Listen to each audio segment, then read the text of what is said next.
Hello everyone. Welcome back to my YouTube channel. Today, I have a spine-chilling story to share with you, one that still sends shivers down my spine whenever I think about it. It's the story of my visit to the infamous Amityville horror house.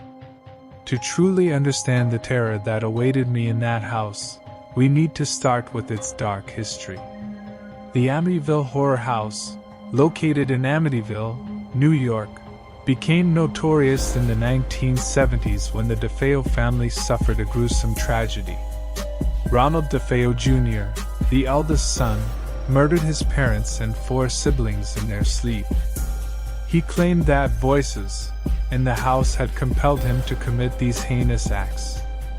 As if that wasn't horrifying enough, the subsequent owners, the Lutz family, only lasted 28 days in the house before fleeing in terror. They reported relentless paranormal activity, including swarms of flies in winter, green slime oozing from the walls, and menacing voices that seemed to echo from the very depths of hell. Oh, why did I decide to visit this house of horrors? Well, I've always been fascinated by the paranormal, and the Amityville story was one of the most famous cases in history. I wanted to experience it for myself and document my findings. Armed with cameras, audio recorders, and a heart pounding with excitement and fear, I set out on this eerie adventure. I arrived in Amityville on a gloomy afternoon. The house stood there, a dark and imposing presence on Ocean Avenue. It was a large Dutch colonial-style home with those infamous quarter-moon windows, seemingly staring into your soul. It looked deceptively serene, but I knew better. I rang the doorbell, and the current owner, who had no knowledge of my intention to spend a night there, welcomed me in. The interior was eerily reminiscent of the descriptions provided by the Lutz family. Cold drafts seemed to follow me, and the atmosphere was oppressively heavy. As night fell, I started my investigation. I set up cameras in various rooms and began an EVP session. The first few hours were uneventful, but as the clock neared midnight, things took a sinister turn. I began to hear faint whispers, barely audible at first, but they grew louder and more distinct.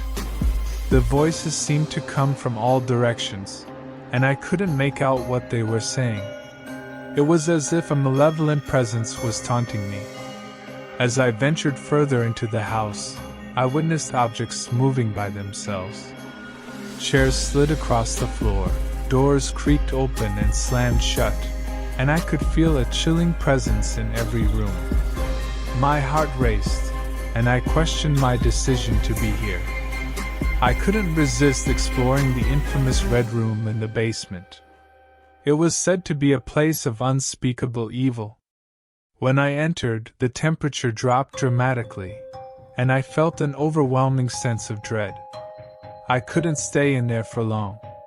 As the night wore on, the paranormal activity intensified.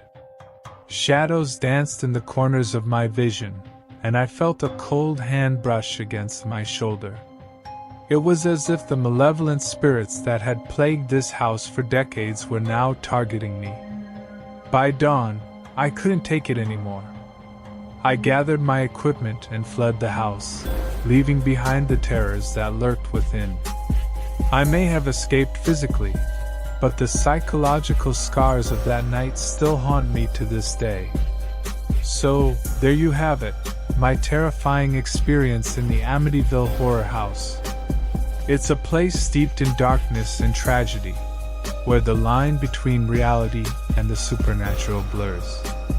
Whether you believe in ghosts and demons or not, the Amityville horror house remains one of the most chilling and mysterious places on Earth. Thanks for joining me on this spine-tingling journey, and don't forget to like, subscribe, and share your thoughts in the comments below. Until next time, stay safe, and may you never encounter the horrors I faced in that cursed house.